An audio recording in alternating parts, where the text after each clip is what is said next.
कंज लोचन कंज मुख कर कंज पद कंजारुण। सिया राम सिया राम सिया राम सिया राम सिया राम सिया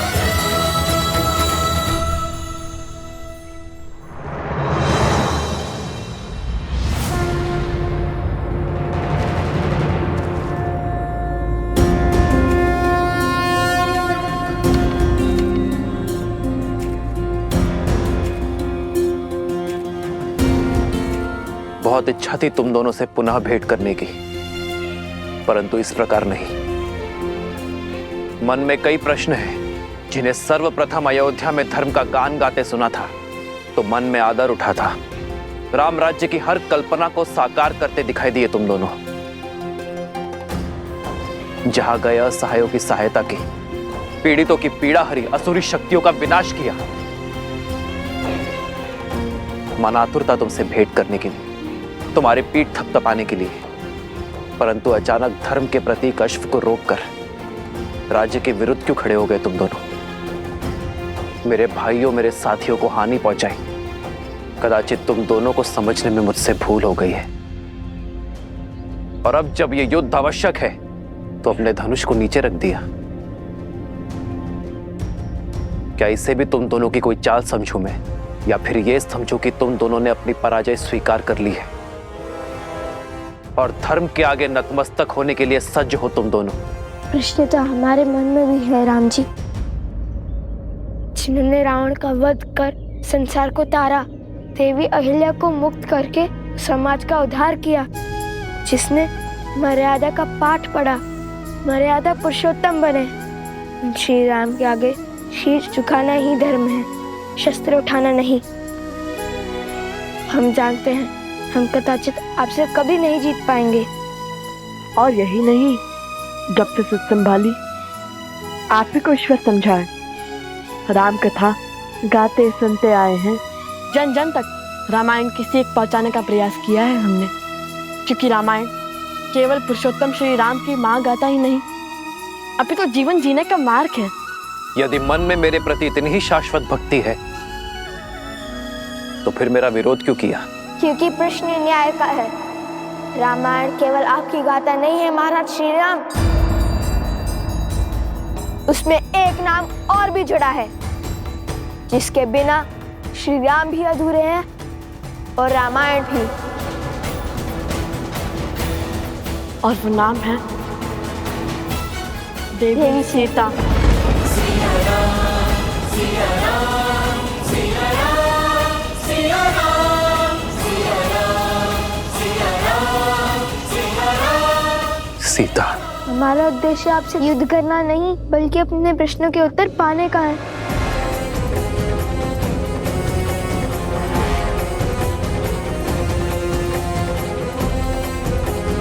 कैसा प्रश्न? वो प्रश्न जो हर उस जन के मन में है जिसने रामायण पढ़ी, सुनी या घटित होते हुए देखी। वो प्रश्न जिसका उत्तर ना मिला तो रामायण की कथा को कभी संपूर्ण नहीं होने देगा।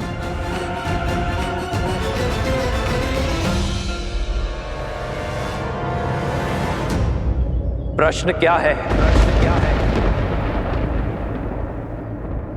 आपने माता सीता का परित्याग क्यों किया?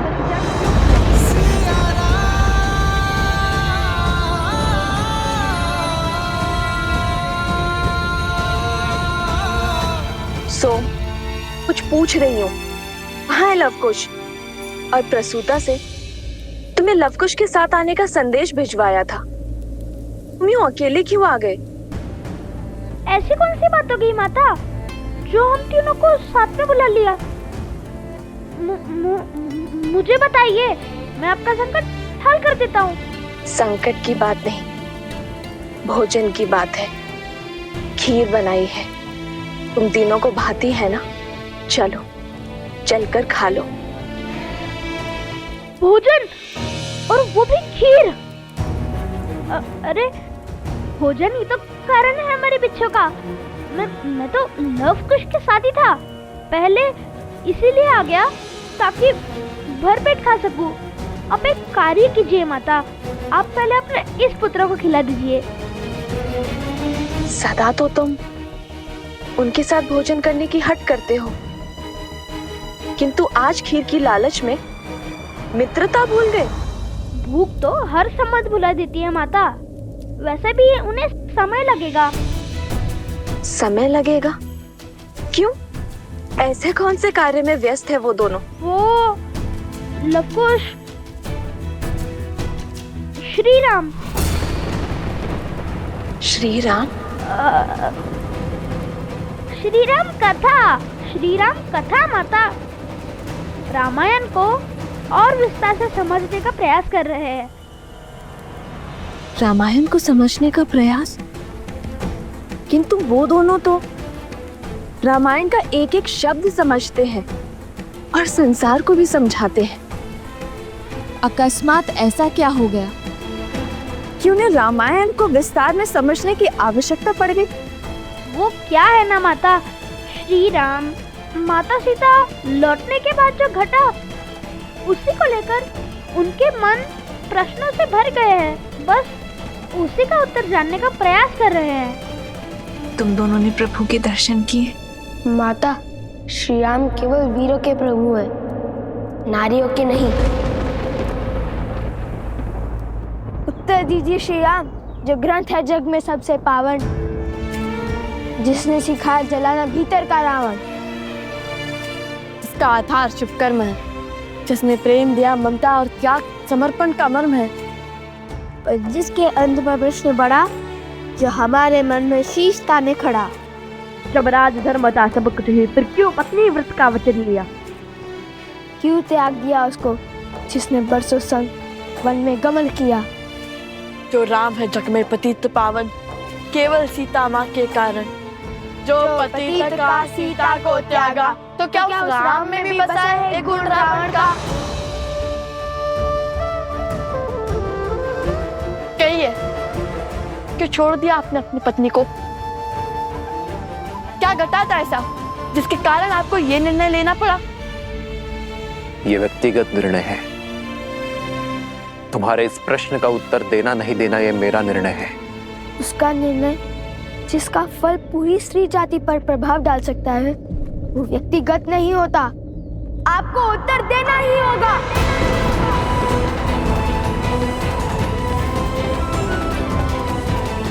प्रश्न केवल हमारे मन में नहीं, अभी तो सदियों तक लोगों के मन में उठेंगे।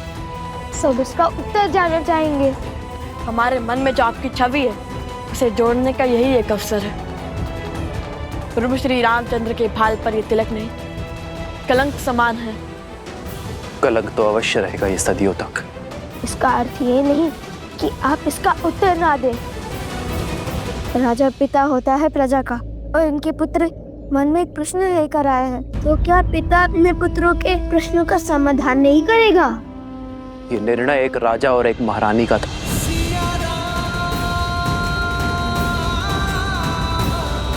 हम दोनों का था।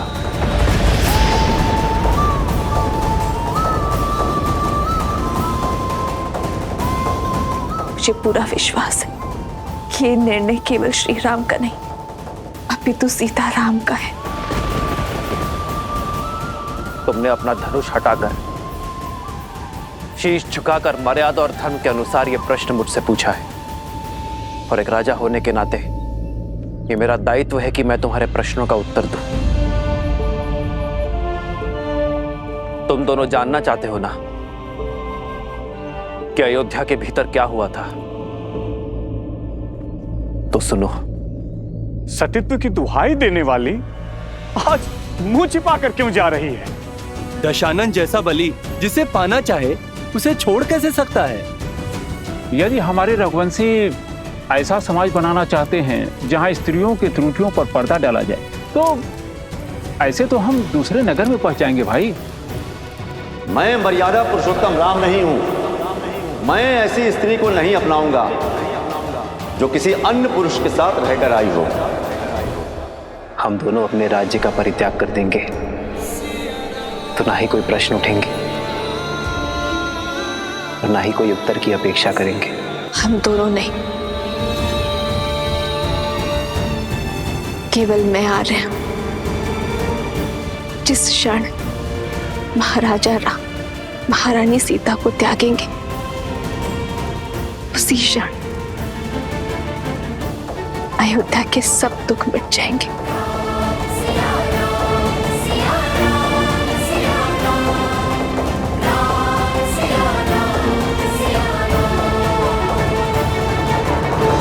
मिल गया तुम्हारे प्रश्नों का उत्तर। मिल गई संतुष्टि तुम दोनों को। अब तुम मेरे प्रश्नों का उत्तर दोगे। क्यों किया तुम दोनों ने ये सब? क्या संबंध है तुम्हारा देवी सीता के साथ? हमारा संबंध हर उस स्त्री के साथ है जिसके साथ अन्याय हुआ। भगवान वाल्मीकि से केवल अस्त्र शस्त्र की शिक्षा ही नहीं ली हमने, अपितु स्त्री के सम्मान की रक्षा की शिक्षा भी ली हमने। अब जब तुम्हें अपने प्रश्नों का उत्तर मिल गया है तो अपना हट छोड़ धर्म की स्थापना में मेरी सहायता करो और उस अश्व को मुक्त कर दो। हाँ पुत्रों, अश्व प्रभु को लौटा दो। अब तो आपके मन का हर संदेह मिट गया ना?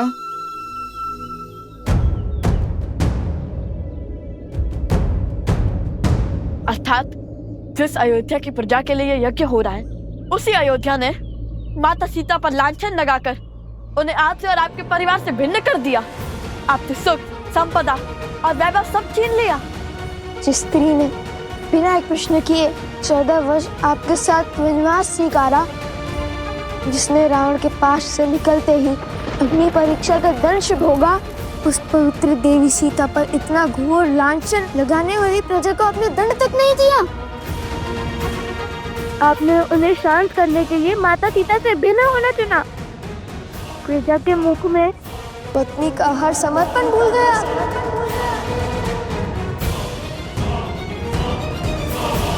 एक राजा का धर्म प्रजा की रक्षा करना होता है, उनके संदेह को दंडित करना नहीं।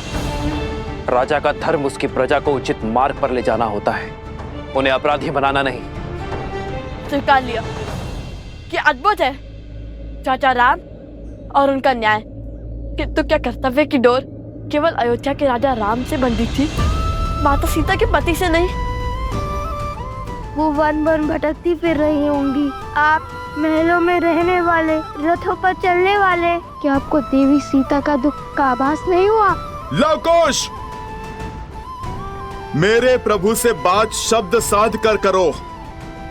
आधा ज्ञान सबसे घातक होता है। आधा ज्ञान? अरे अपनी आंखों पर से भक्ति की पट्टी हटाइए हनुमान जी। पट्टी तुम्हारी आंखों पर है। जो मैंने देखा है वो ना आपने जाना है और ना ही अयोध्या की प्रजा ने। अपना राजा होने का दायित्व निभाते हुए माता सीता के पति होने की भागीदारी से विमुख नहीं हुए हैं मेरे प्रभु श्री राम।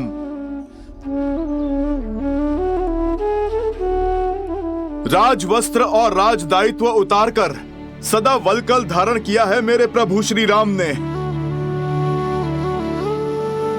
राजभोग को त्याग कर कंद मूल खाए हैं प्रभु ने।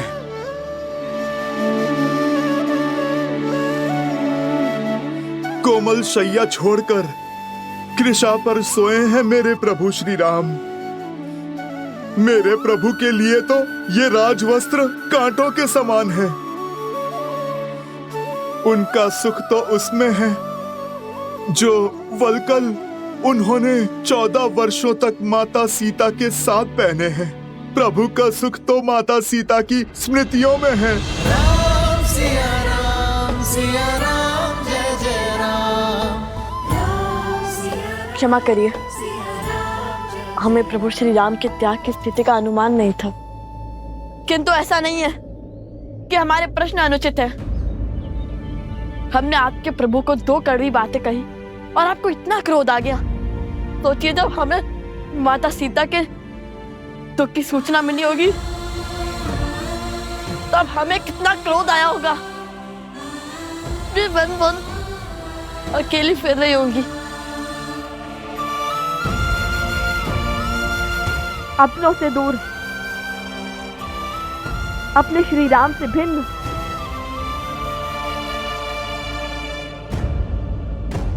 कृष्ण अभी वही है, प्रजा के साथ न्याय करते करते अपनी पत्नी के साथ अन्याय क्यों?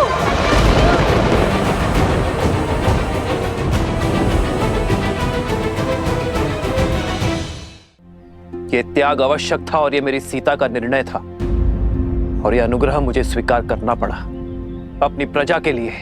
अद्भुत। तो फिर राजा का पद क्यों नहीं त्याग दिया?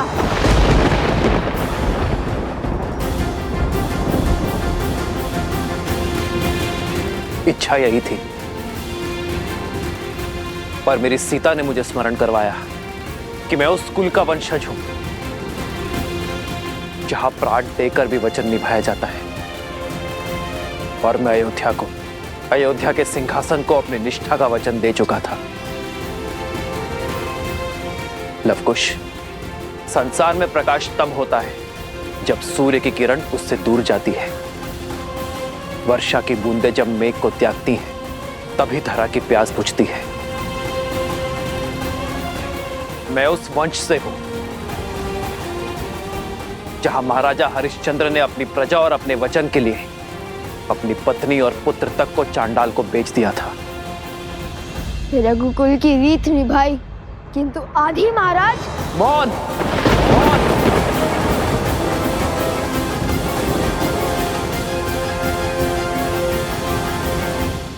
रहने से आपकी भूल छुप नहीं जाएगी महाराज। मत भूलिए कि आप उस कुल के वंशज हैं जहां महाराज दशरथ ने अपनी पत्नी के मांगे अनुचित वचन को भी निभाया, और में आप भी ने उनका सहयोग किया, वो भी प्रजा के विरुद्ध जाकर, क्योंकि पत्नी भी आपकी प्रजा थी जिन्हें महाराज ने वचन दिया था। जब आपने रावण की लंका पर चढ़ाई की, इसलिए नहीं कि प्रश्न आपकी पत्नी का था, इसलिए क्योंकि ये अयोध्या की प्रजा के मान पर प्रहार था।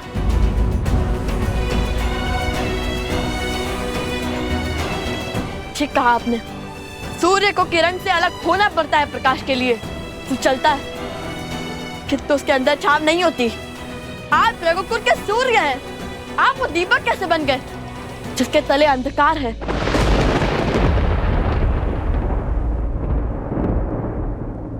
मेरी सीता का त्याग जिसने ना जाना, उसने राम को संपूर्ण जाना ही नहीं।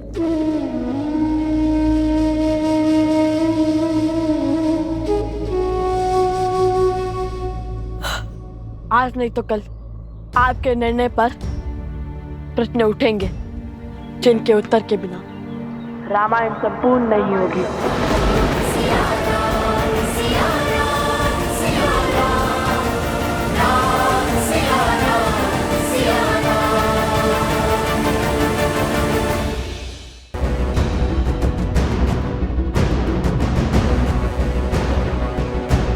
यदि आप माता सीता को खोज कर नहीं लाएंगे, उन्हें पुनः नहीं अपनाएंगे, तो हम भी अश्व नहीं छोड़ेंगे। स्वर्ण की मूर्ति रख देने से प्रेम सिद्ध नहीं हो जाता। माता सीता के हाथों आहुति दिलवाकर कीजिए रामायण संपूर्ण, अन्यथा उठाइए अस्त्र, हम युद्ध के लिए सज्ज हैं।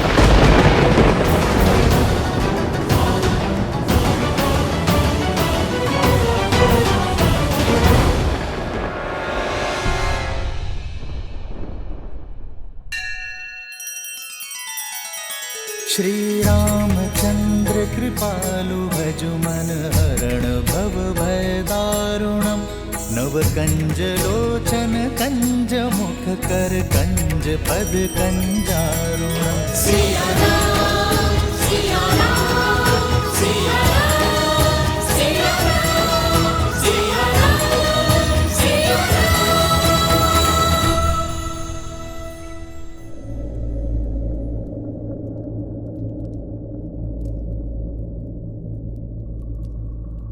लवकुश अब तक नहीं आए। ऐसा क्या खोज रहे हैं रामायण में? सोम, तुम भोजन करो, मैं उन्हें लेकर आती हूँ। नहीं माता, आप। मैं शीघ्र ही लौट आऊंगी। तब तक तुम भोजन का आनंद लो। और हाँ, भोजन समाप्त किए बिना उठना नहीं। तब तक मैं उन दोनों की सुध लेकर आती हूँ। ये किस संकट में फंस गया? लवकुश तो आश्रम में है ही नहीं और भोजन समाप्त किए बिना उठ नहीं सकता। कहिए श्री राम, खोजेंगे हमारे साथ माता सीता को, रखेंगे स्वर्ण प्रतिमा के स्थान पर स्वयं माता सीता को।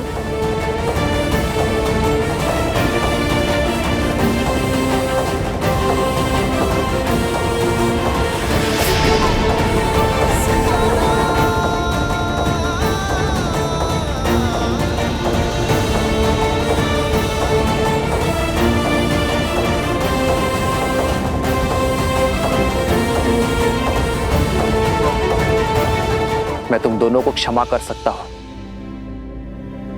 बिना युद्ध के इस अश्व को लेकर जा सकता हूं, किंतु जो शस्त्रहीन और दुर्बल पर वार करते हैं वो क्षमा के नहीं, मेरे दंड के भागी होते हैं।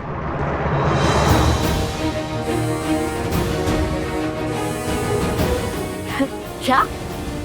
शस्त्रहीन और दुर्बल? हमने कभी ऐसा पाप नहीं किया। किसकी बात कर रहे हैं आप? संदेह था मुझे, परंतु विश्वास का पलड़ा अधिक भारी था मेरे मन में कि वो दिव्य ऋषि कुमार ऐसा नहीं करेंगे। परंतु कथनी और करनी में अंतर दिख रहा है मुझे। मैं तुम्हारे पाप का दृश्य देखकर आया हूं। लज्जा से नेत्र झुक गए मेरे।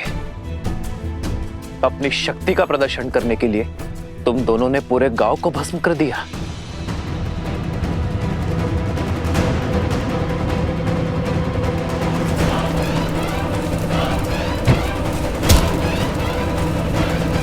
असंभव, हमने ऐसा कुछ नहीं किया। झूठा दोष मढ़ रहे हैं आप हम पर। धर्म के पथ पर चलने वाले लवकुश को अधर्म के संस्कार नहीं दिए वन देवी ने। प्रभु, मुझे भी इन पर पूरा विश्वास है। ये दोनों ऐसा घोर अपराध नहीं कर सकते। इनके चरित्र और संस्कार ऐसे नहीं है प्रभु।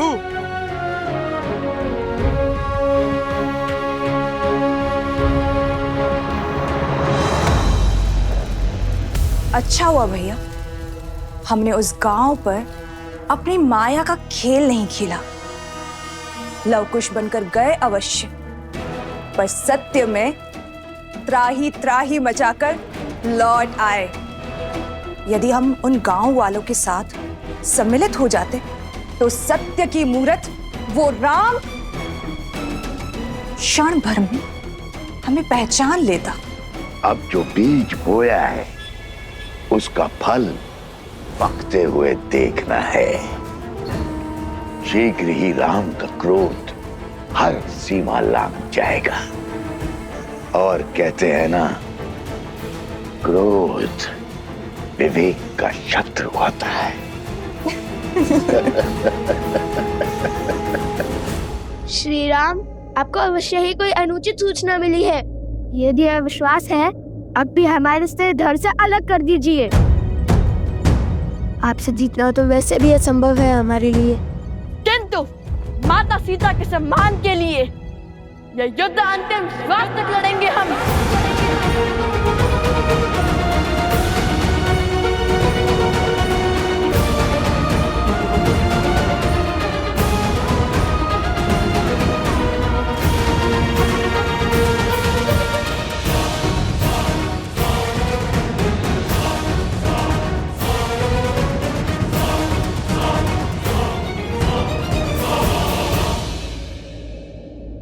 युद्ध आरंभ होने से पूर्व मेरी एक अंतिम बात और सुन लो। व्यक्ति का जीवन उस पर उसके माता पिता का ऋण होता है। मैं नहीं चाहता कि तुम उनकी अनुमति के बिना, उनकी जानकारी के बिना ये युद्ध लड़ो। जाओ और जाकर अपने माता पिता और अपने परिजनों से मिलकर आओ। कदाचित तुम्हारे माता पिता तुम्हें समझा पाए, तुम दोनों को अपनी भूल का आभास करवा पाए। कौन है तुम्हारे पिता?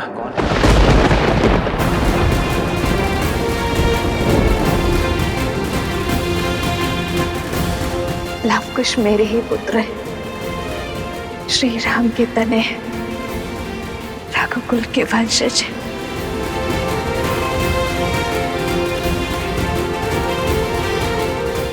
क्या योद्धा के लिए उसके कुल का नाम होना आवश्यक है? हमारी माता ही हमारे पिता हैं।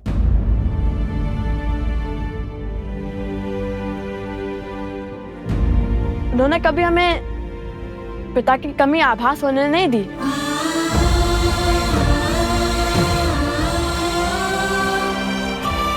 मैं किसी के कुल पर प्रश्न नहीं उठा रहा, पर क्या तुम दोनों की माता को तुम्हारे इस कर्म का ज्ञान है? नहीं। तो जाओ और अपनी माता को इस निर्णय से अवगत कराओ। हो सकता है कि ये सत्य जानकर वो तुम दोनों को ये अनर्थ करने से रोक दे।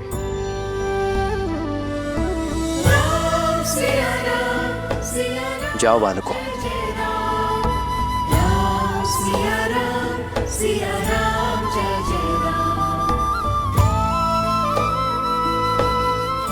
हनुमान जी, हमारे अश्व की रक्षा का दायित्व आपका है, वचनबद्ध हैं आप। राम सिया राम जय जय राम।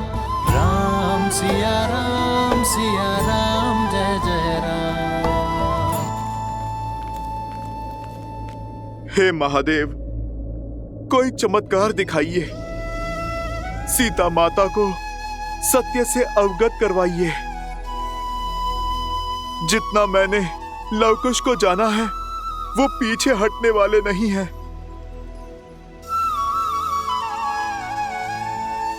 महादेव, अब तो आपके ही अंश श्री राम भक्त हनुमान ने गुहार लगाई है। आप तो नियति का खेल बदल सकते हैं ना। सीता को सत्य का ज्ञात कराइए, अन्यथा एक पिता अपने पुत्रों के अंत का कारण बन जाएगा।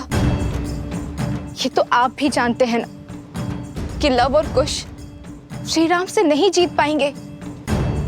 यदि ये युद्ध हुआ तो श्री राम लव कुश को मार देंगे। महादेव, आप मौन क्यों हैं? कुछ कीजिए महादेव। अरे मोटा, कहाँ जा रहे हैं आप? वहाँ संकट है, आपने तो कहा था। हाँ, वो मैं। आप तो लवकुश को खोजने निकली थी ना? हाँ। कहाँ है लवकुश? अरे हाँ, वो तो अध्ययन कक्ष में है ना, रामायण के अध्ययन में। मैं उन्हें देख कर आती हूँ। हाँ, वही होंगे, और कहाँ जाएंगे?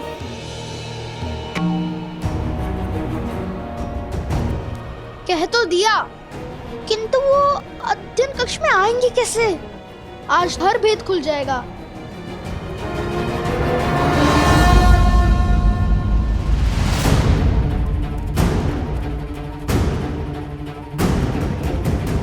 लवकुश,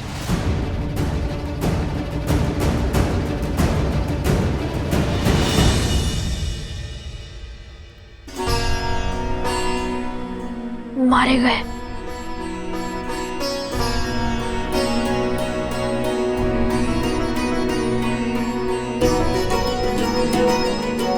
बचकर, किंतु क्या ये माता के अंतिम दर्शन है? कहाँ है लवकुश? अरे हाँ, वो तो अध्ययन कक्ष में है ना, मैं उन्हें देख कर आती हूँ।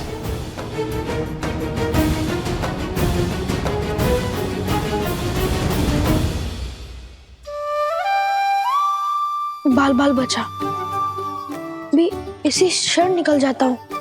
अन्यथा ये सियाराम के लाल मुझे पुनः फंसा देंगे। क्या बात है, आज इस समय रामायण अध्ययन का विचार कैसे आया? रामायण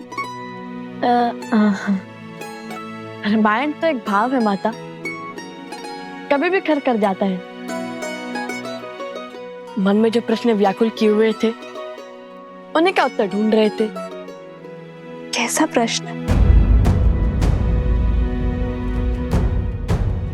जिस निर्णय ने मर्यादा पुरुषोत्तम प्रभु श्री राम पर लांछन लगाया, उन्हें कलंक का भागी बनाया, राम सिया को भिन्न किया, और आप इतने विश्वास के साथ कैसे कह सकती है माता कि इस निर्णय में माता सीता की भी सहमति थी? यह निर्णय माता सीता का ही था। राम सीता का त्याग नहीं कर सकता। किंतु राम सीता का त्याग नहीं कर रहा है। महाराजा राम महारानी का त्याग करना होगा। हम दोनों अपने राज्य का परित्याग कर देंगे तो ना ही कोई प्रश्न उठेंगे और ना ही कोई उत्तर की अपेक्षा करेंगे। हम दोनों नहीं, केवल मैं आ रहा हूं। जिसने रामायण को ध्यान से पढ़ा है, उसके हर एक शब्द को समझा है, उसे इतना भान तो होना ही चाहिए। रामायण जैसे महाकाव्य को पढ़कर भी जो श्री राम और सीता को ना समझ पाया, तो वो तो अभागा हुआ ना। जो श्री राम पर संदेह करते हैं, वो ये भूल जाते हैं कि श्री राम ने जो भी किया वो अपने दायित्व के निर्वहन के लिए किया, एक राजा होने का कर्तव्य निभाने के लिए किया। सिया राम एक दूसरे से दूर हुए तो समाज के कल्याण के लिए, जैसे जब पहली बार उन दोनों का साथ छूटा, तब संसार ने रावण जैसे पापी दुष्ट से मुक्ति पाई। और यदि इस बार उन दोनों ने अलग होने का निर्णय लिया है, तो इस धरती से रावण रूपी सोच का अंत करने के लिए लिया है। इस संसार में स्त्रियों और पुरुषों का स्थान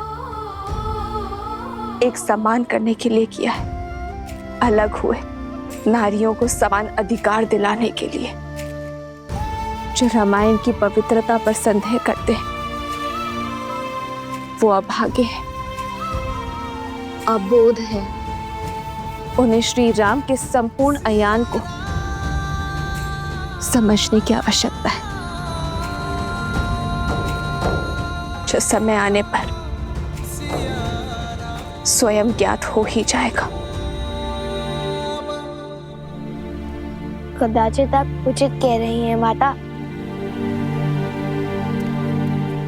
तो क्या आपके कथन का अर्थ है कि माता सीता और प्रभु श्री राम अब कभी नहीं मिलेंगे?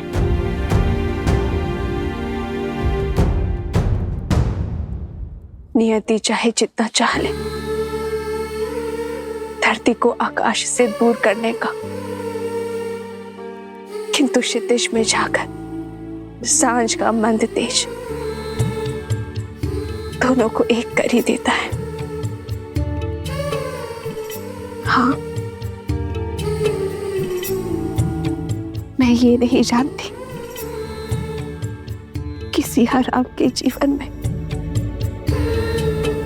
वो सांझ कब आएगी। माता, वो समय हम लाएंगे जब प्रभु श्री राम और माता सीता फिर से एक होंगे। क्षितिज, हम करेंगे रामायण संपूर्ण।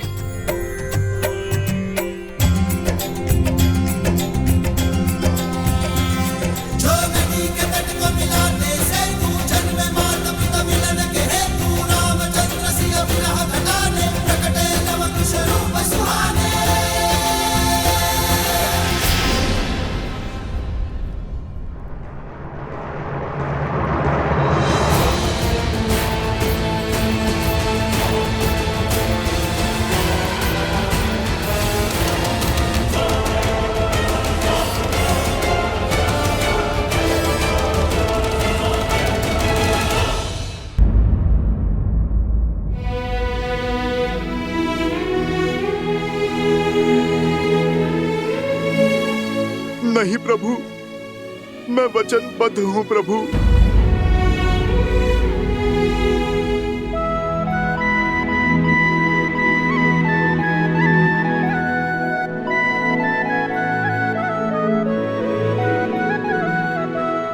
मैं तुम्हें वचन तोड़ने के लिए बाध्य नहीं करूंगा हनुमान। लगता है एक राम भक्त को दूसरे राम भक्त से अधिक मोह हो गया है, या कदाचित भक्त के मन में भी विद्रोह ने जन्म ले लिया। क्षमा कर दीजिए भगवान वाल्मीकि, अब मुझे आपका वचन तोड़ना होगा। मुझे हर पाप का दंश स्वीकार है, किंतु पिता के हाथों पुत्र की मृत्यु होते देखने का महापाप नहीं।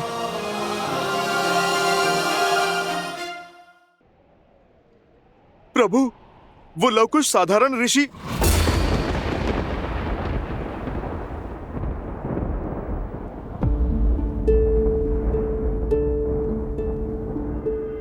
मैं सब समझ गया, अब और कुछ कहने की आवश्यकता नहीं है। वचन से बंधे हो इसलिए अब तक मौन थे, तो अब भी कुछ मत कहो हनुमान। इस संसार में वचन से बड़ा और कुछ नहीं। किंतु प्रभु, आपका जानना आवश्यक है। प्रभु, वो बालक यहाँ है। हम लौट आए।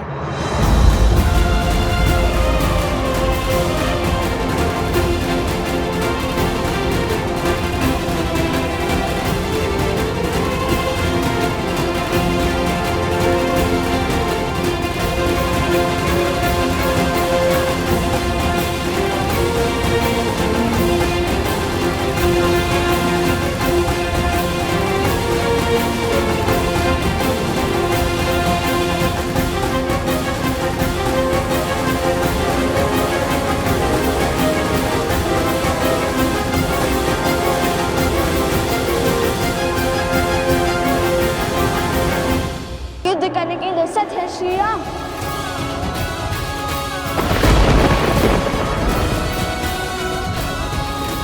अश्व पकड़कर जो चुनौती ली है उससे पीछे नहीं हटेंगे लवकुश।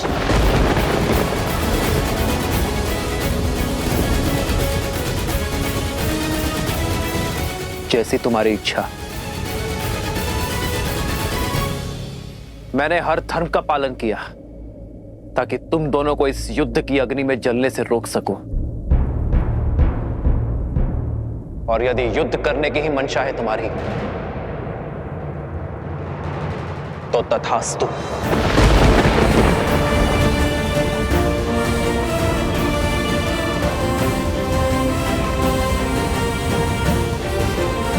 माता, कहाँ हैं आप? पुत्र और पिता दोनों एक दूसरे पर शस्त्र तानने को तत्पर हैं। आ जाइए माता और रोक लीजिए इस विनाश को।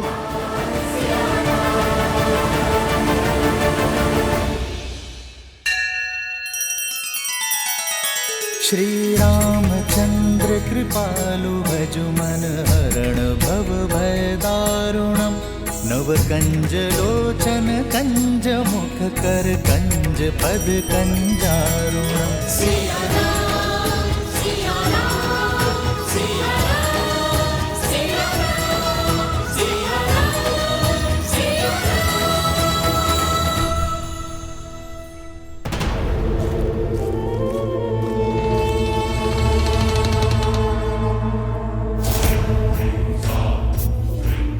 आओ सीता आओ, चली आओ अपनी मृत्यु के पीछे।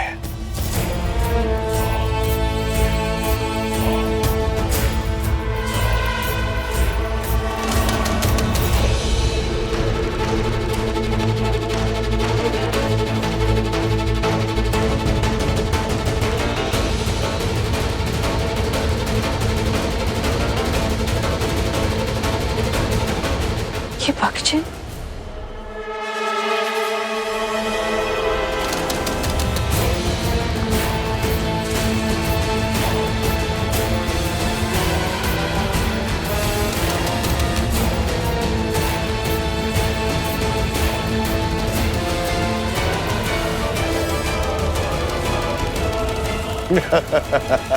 अद्भुत।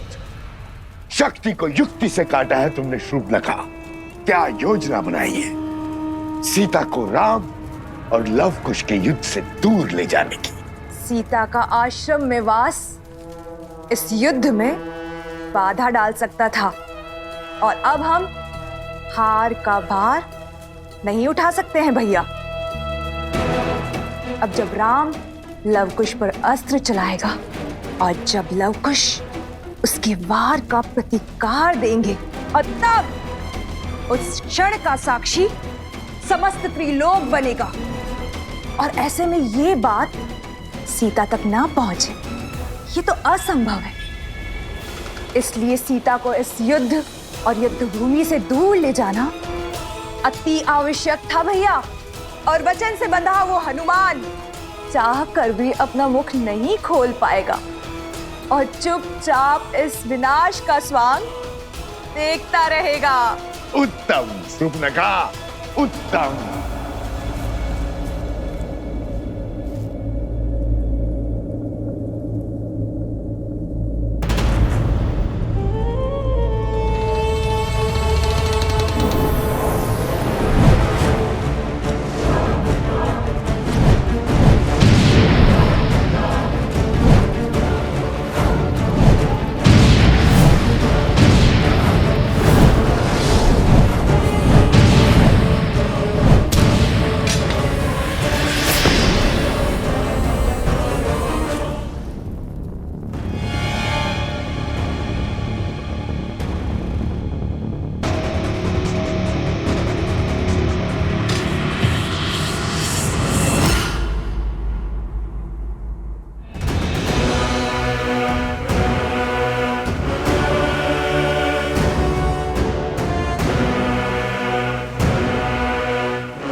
सीता से मेरी शत्रुता बहुत वर्षों पुरानी है। बहुत गहरे घाव दिए हैं उसने मुझे।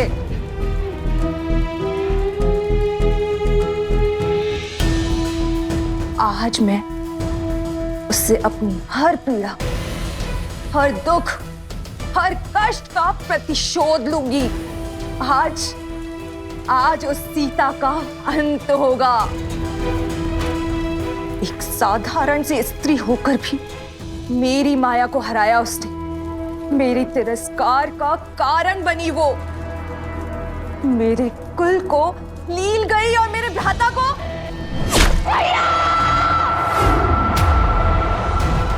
और मेरे भ्राता का काल बनी। किंतु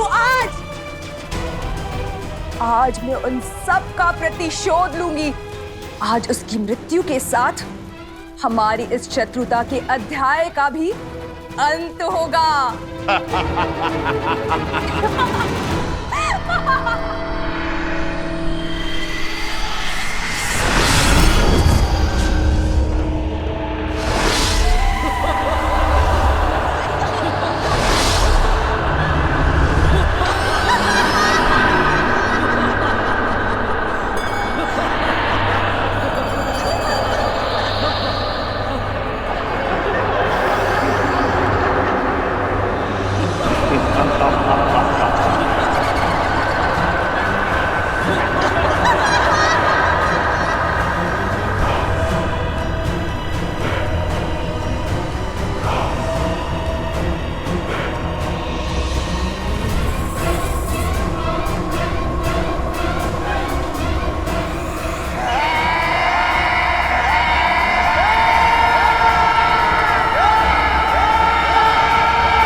श्री राम।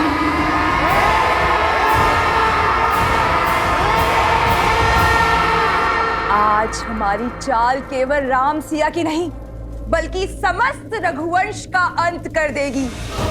रघुवंश के विनाश का शंखनाद हो चुका है भैया, और अंत के इस अध्याय का आरंभ हो चुका है। रघुकुल ने सदा ही ऋषि मुनियों के हर कार्य को सिद्ध किया है, उनके पूजा पाठ को सुरक्षा का कवच दिया है। रघुकुल का एक भी तीर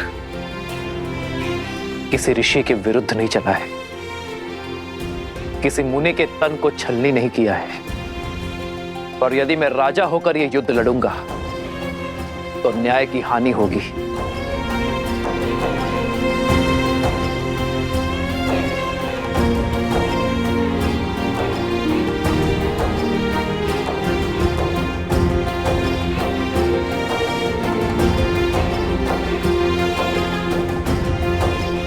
प्रभु, ये क्या कर रहे हैं आप?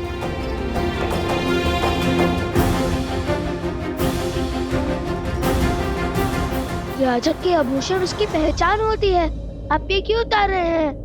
राजा, तुम्हारी दृष्टि में जो अपराधी है वो राजा राम नहीं, सीता का पति राम है। और एक पति का सीधा संबंध उसकी पत्नी के साथ होता है। जिसकी पत्नी वनवासी है, श्रृंगार और आभूषण धारण नहीं करती, तो तुम्हारे प्रश्न और प्रहार का उत्तर देते हुए ये पति भी आभूषण धारण नहीं कर सकता। और दूसरी बात, शास्त्रों के अनुसार एक राजा का ऋषि कुमारों से युद्ध करना वर्जित है, किंतु ऋषि कुमारों में द्वंद्व संभव है। तो इसलिए आज ये राजा राम कुछ समय के लिए अपना राजसी रूप त्याग कर एक वनवासी की भांति युद्ध लड़ेगा। श्री राम श्री राम श्री राम श्री राम श्री राम श्री राम श्री राम श्री राम। ना पिता को सत्य का भान है और ना ही पुत्रों को। पिता को ये नहीं पता कि वो अपने ही वंश को लील रहे हैं, और पुत्रों को ये आभास नहीं है कि वो जिन पर बाण ताने खड़े हैं वो उनके ही पिता हैं। कदाचित सत्य का ज्ञान इस युद्ध को टाल सकता है। कम से कम ये प्रयास तो कीजिए कि सत्य उन तक पहुंच सके।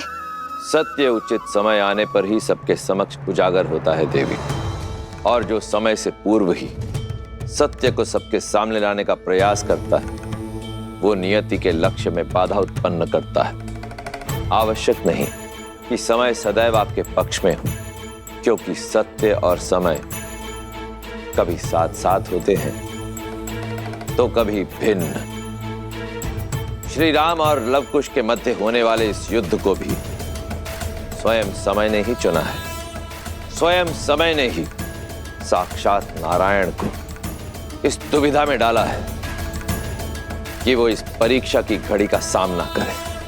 ये द्वंद्व आने वाली पीढ़ियों को ये संदेश देगा कि परीक्षा की घड़ी आने पर, दुख की घड़ी आने पर उससे लड़ा नहीं जाता, उसे काटा जाता है। और सीता, उनका क्या महादेव? वो तो सूर्पनखा और सहस्त्र रावण के पाश में फंसी है। कहीं जो काम शक्ति नहीं कर पाई वो युक्ति ना कर दे। नहीं नहीं महादेव, सीता को कुछ नहीं होना चाहिए।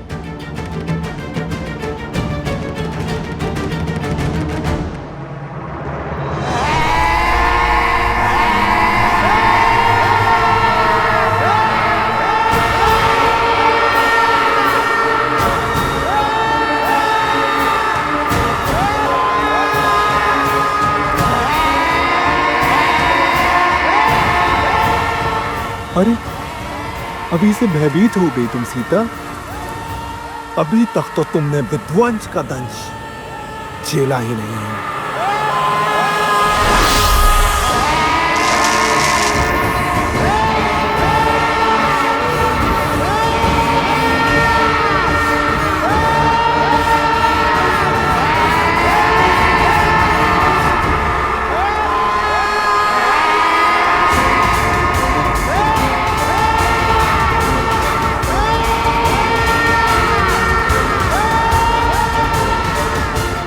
मार डालो बानासुर, अंत कर दो इस सीता का।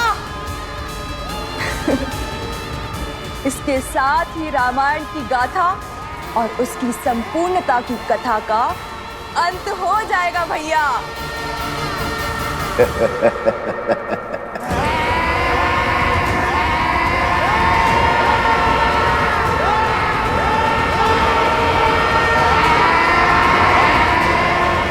ये दीवारें तो मेरे समीप आ रही है। हे गौरी माँ, मुझे अपनी शरण दे, मेरी सहायता कीजिए गौरी माँ।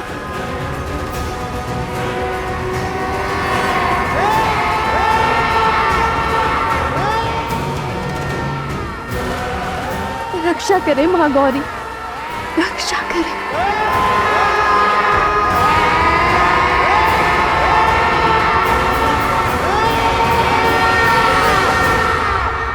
महादेव, महादेव, अब मेरी पुकार हो रही है। आप समय से विवश हैं और मैं भक्त की पुकार से। किंतु मैं क्या करूं? समय आ गया है देवी, जब आपको अपने समक्ष झांक कर देखना होगा, आत्मनिरीक्षण करना होगा। यही समय की मांग है, आपके लिए भी और देवी सीता के लिए भी। मैं कुछ समझी नहीं। भूल रही हैं आप, गौरी का एक दूसरा रूप भी है, जिससे साक्षात काल, महाकाल दोनों भयभीत रहते हैं।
असंभव, ये नहीं हो सकता, ये नहीं हो सकता।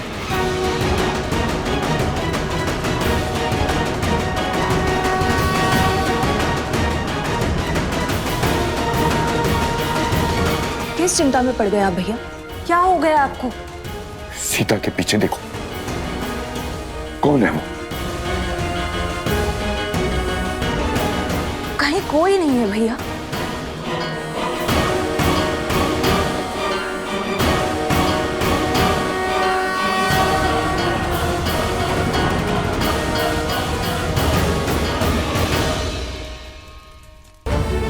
और यदि प्रभु ने ब्रह्मशिरा का आवाहन किया तो लवकुश का ही नहीं, बहुत से जीवों का संहार होगा।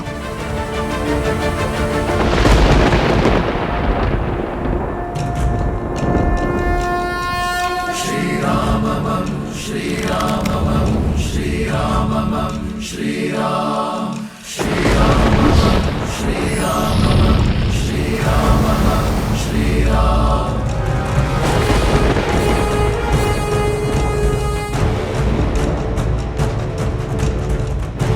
एक क्षण भैया, यदि श्री राम ने ब्रह्मास्त्र के विरुद्ध ब्रह्मशिरा अस्त्र का उपयोग किया तो हमारे पास उसका काट भी नहीं है। वो निर्णय उनका है।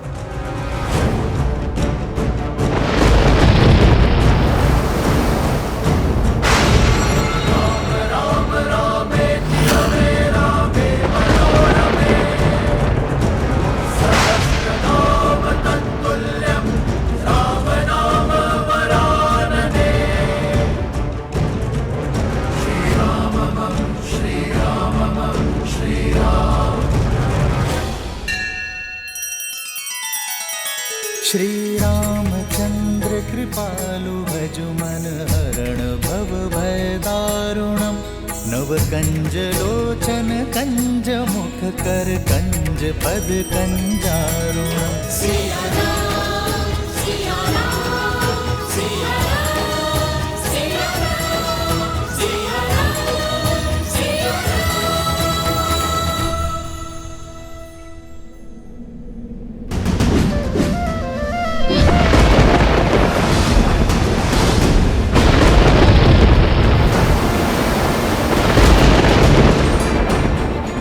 ब्रह्मास्त्र।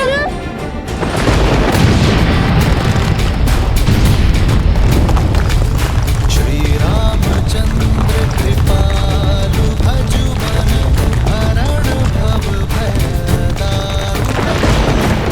महाराज के आगे अस्त्र की शक्ति नहीं, धर्म की शक्ति चलती है। अस्त्र चाहे कोई भी हो, महाराज के तप और त्याग के कारण हर अस्त्र की शक्ति 100 गुना बढ़ जाती है।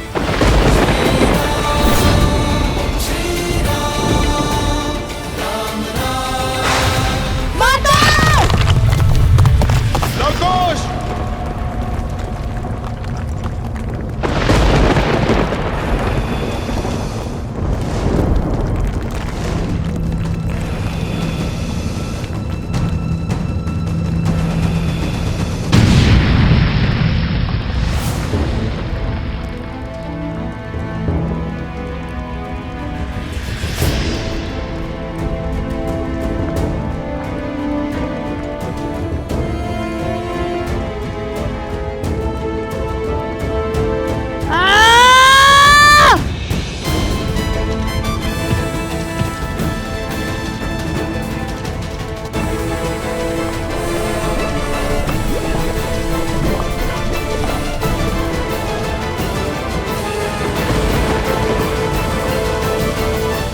प्रभु आप रुक जाइए, मत कीजिए ये अनर्थ। मेरे पास रुकने का कोई कारण नहीं है हनुमान। ये दो बालक अयोध्या के मान सम्मान को ध्वस्त कर रहे हैं, राम राज्य के स्वप्न का संहार कर रहे हैं। प्रभु, मैं भगवान वाल्मीकि के वचन से बंधा हूं, इसीलिए मैं आपको सत्य नहीं बता सकता, किंतु मैं आपको अवश्य इतना कह सकता हूं, ये जो घट रहा है उचित नहीं है प्रभु।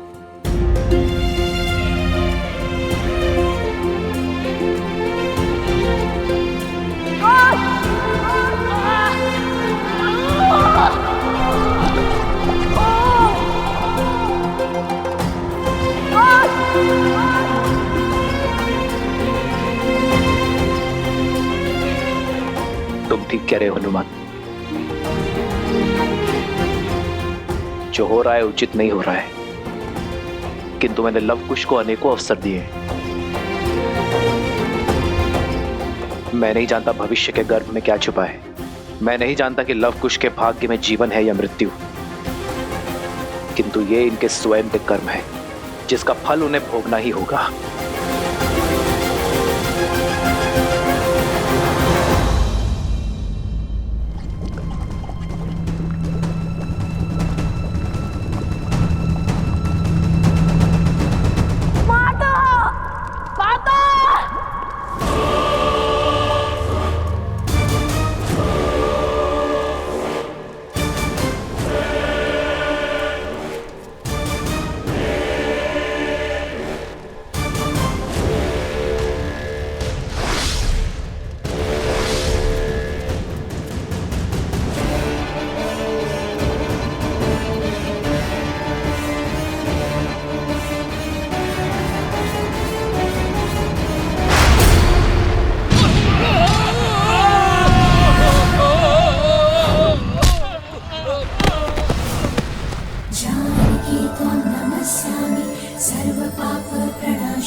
कुछ कीजिए भैया, अन्यथा हमारा एकमात्र सेवक भी स्वाहा हो जाएगा।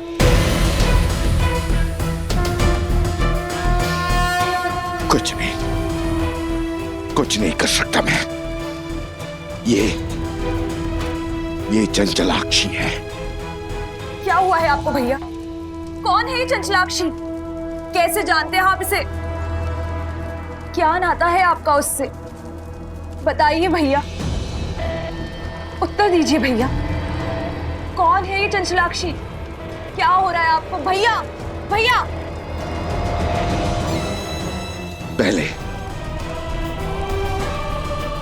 पहले बानासुर को बचाना होगा। यदि सीता को मेरा सत्य पता चला तो वो मेरी मृत्यु का भेद भी जान जाएगी।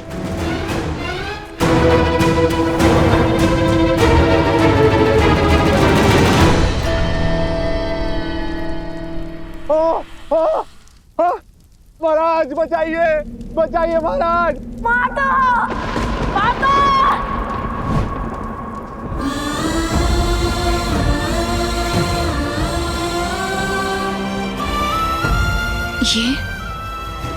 ये सब माता। लवकुश, लवकुश, लवकुश, कहाँ हो तुम? कहाँ है लवकुश?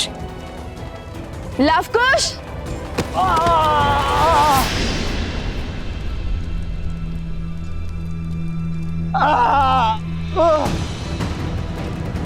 ये अवश्य इन असुर की कोई माया थी। मेरे मंत्र जाप में विघ्न डालकर भाग निकलने की इनकी युक्ति थी। ये मेरे पुत्रों का स्वर नहीं था।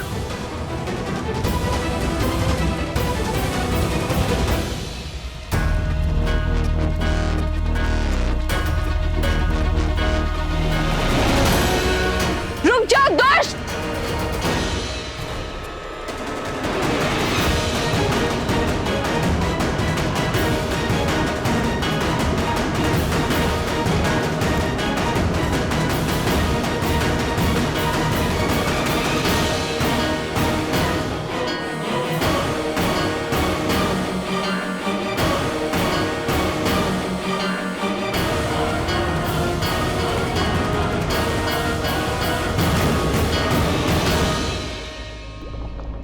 संभाल कर कुश, ये पत्थर तो खिसक रहे हैं। हमें इस पास से बाहर निकलने का कोई न कोई मार्ग ढूंढना होगा। हमें माता का नाम लेकर अपने जीवन को दांव पर लगाकर ना ये अंतिम बार करना होगा। जीवन को बचाने का प्रयास करना होगा। और यदि ये लावा हम पर गिरा या पत्थर निकले तो हमारी मृत्यु निश्चित है।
अद्भुत।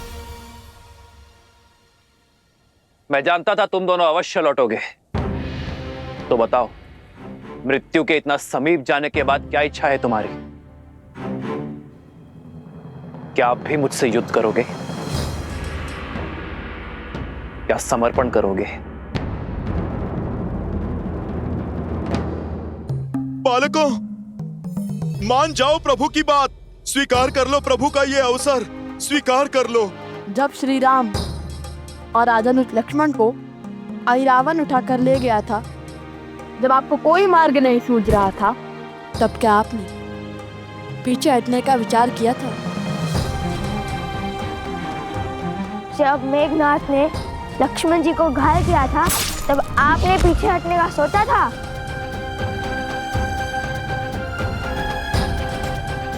जिनके पास धर्म का साथ होता है,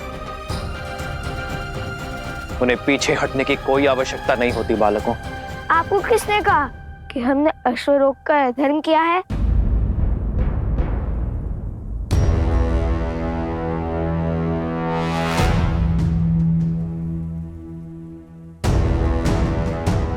ये अश्वमेध का अश्व है, जो धर्मात्मा महाराज कौशल नरेश अयोध्यापति श्री राम की संपत्ति है और मर्यादा और धर्म की गति का प्रतीक है।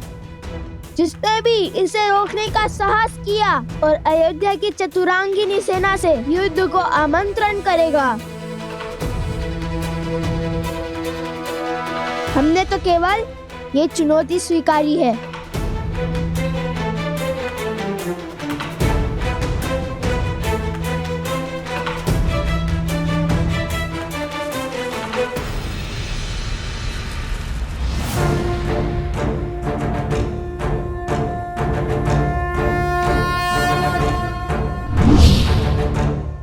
यदि चुनौती ली है तो उसे पूर्ण करने के लिए सच हो जाओ।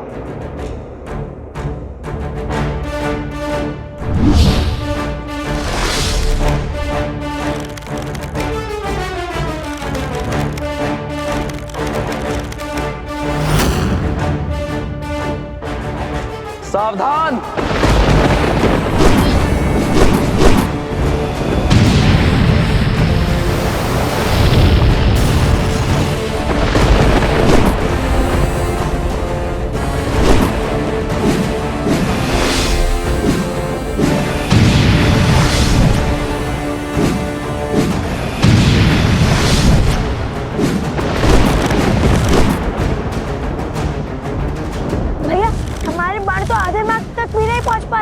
प्रयास करते रहो कुश।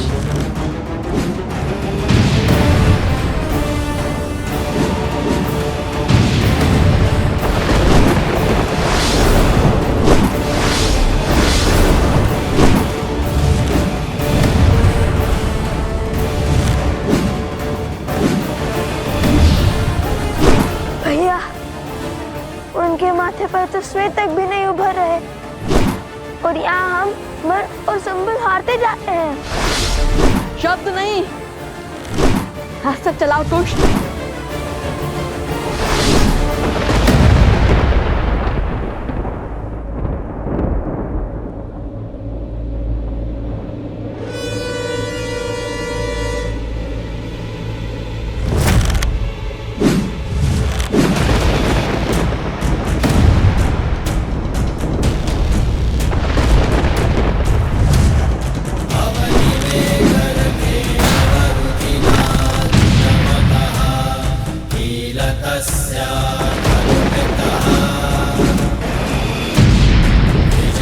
किशोर अवस्था में ये बालक श्री राम के सामने खड़े हैं, उन श्री राम के सामने जिनके आगे रावण और बाली जैसे महाबली नहीं टिक पाए। लगता है जैसे श्री राम के समक्ष साक्षात श्री राम खड़े हैं।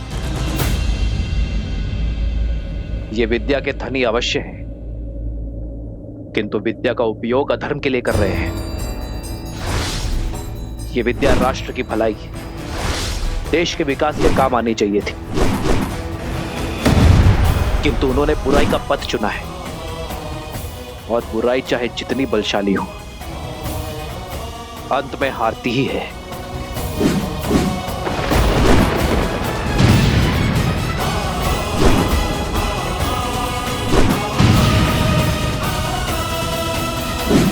यह युद्ध आज समाप्त होकर ही रहेगा।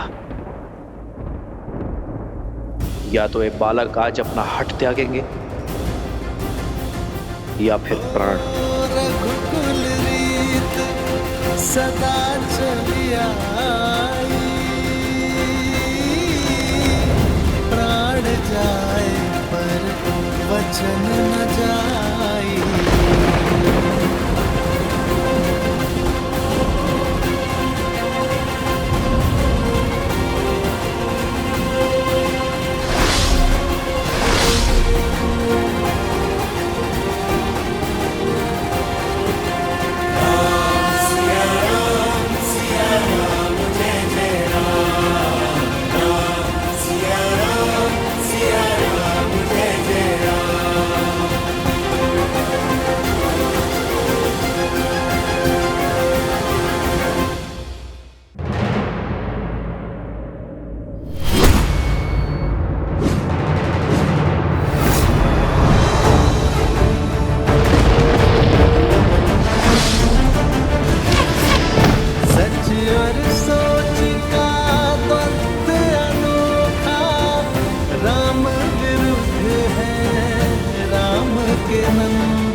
हे महादेव, इस महाविनाश को रोकने का आप मुझे मार्ग दिखाइए।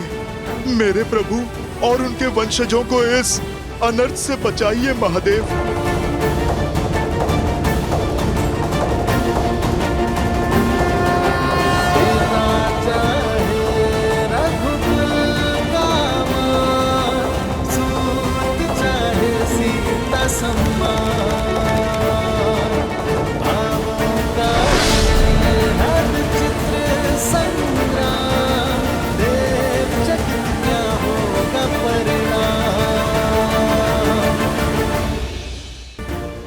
अश्वमेध यज्ञ के अश्व और हनुमान को लेकर मैं अयोध्या के लिए निकल जाऊंगा।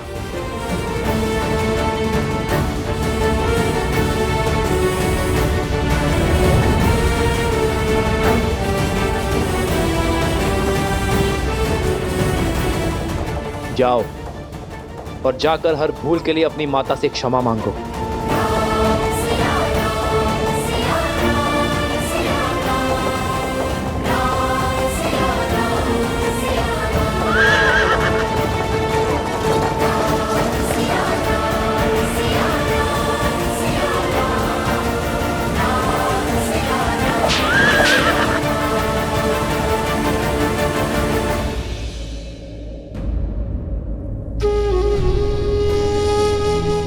श्री रामचंद्र कृपालु भज मन, हरण भव भय दारुणम।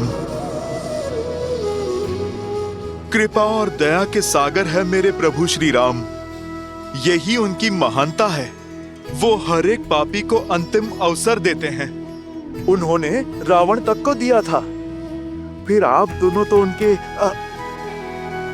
परम भक्त हैं। अपनी भूल सुधारिए। जाओ लवकुश, ये मेरी आपसे विनती है, अपनी माता को सब कुछ सच बता दो। फिर जो माता कहे आप वो ही करना। समझने का प्रयास करो बालकों।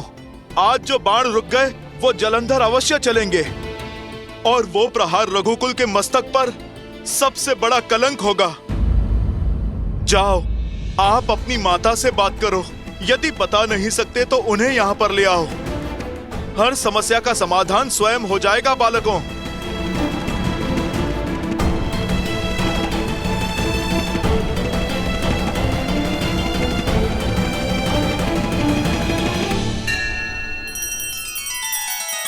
श्री रामचंद्र कृपालु भज मन, हरण भव भय दारुणम। नव कंज लोचन कंज मुख कर, कंज पद कंजारुणम। सिया राम, सिया राम, सिया राम, सिया राम, सिया राम, सिया राम। लवकुश की पुकार की माया से आपने बानासुर को बचा लिया, परंतु आप स्वयं किस माया में फंसे जा रहे हैं भैया? क्या नाता है आपका इस गंधर्वी चंचलाक्षी से? और सीता के पीछे आपको वो क्यों दिखाई दे रही है? मुझे तो कुछ नहीं दिखाई दे रहा है। ये घटना संकेत है शुभनखा, उस श्राप का। कहीं वो सीता उस श्राप को पूर्ण करने का माध्यम तो नहीं, जो श्राप मुझे गंधर्वी चंचलाक्षी ने दिया था। पहेलियां मत बुझाइए भैया, मुझे स्पष्ट रूप से बताइए कि किस श्राप की बात कर रहे हैं आप? मैंने अनेक वर्षों तक ब्रह्मदेव का तप करके उनसे अजर अमर होने का वरदान प्राप्त किया था। ये आशीष पाया था कि मुझे केवल स्त्री ही मार सकती है। मैं समझ गया था कि इस वर में अवश्य कोई छल छुपा हुआ है, इसलिए मैंने एक और वरदान मांग लिया कि मेरे सहस्त्र शिशु में सहस्त्र गुना कूटनीति और चालाकी भरी होगी।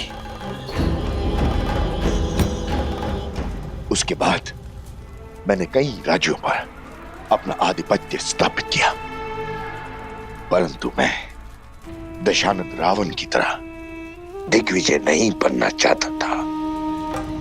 मुझे बहुत अधिक की नहीं, केवल थोड़ी की ही अभिलाषा थी। तो मैंने अपने अधीन में कुछ ही राज्य किए।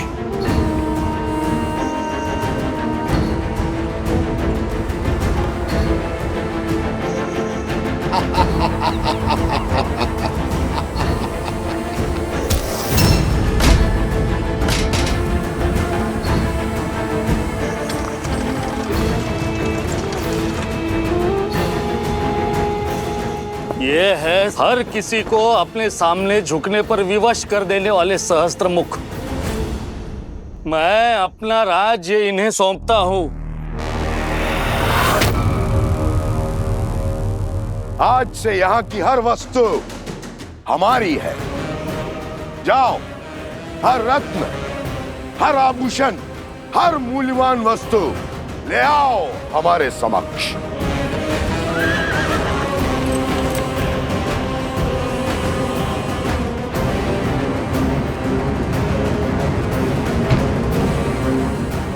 चलो सारथी।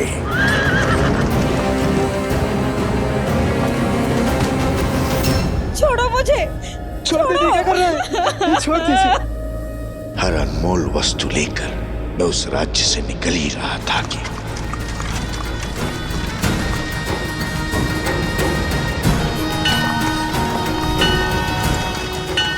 रुको सारथी।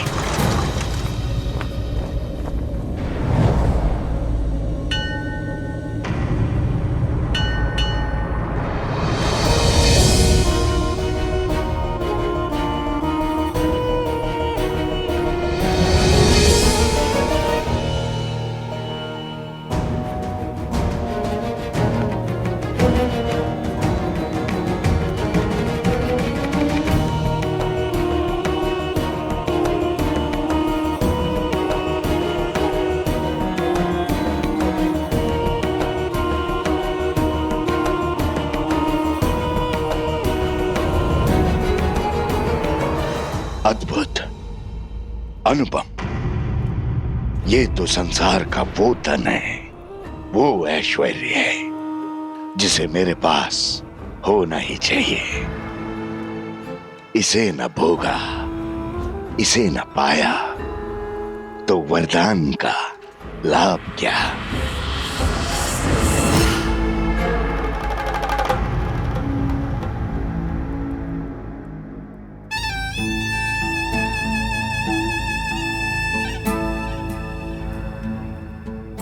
तप के लिए बहुत अनुचित स्थान चुना है सुंदरी।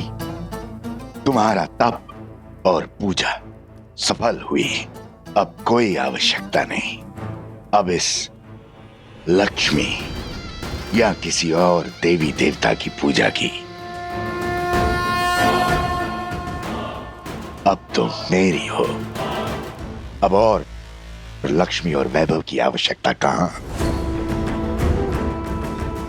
तुम्हें संसार का हर सुख दूंगा मैं। हर मनोकामना पूर्ण करूंगा।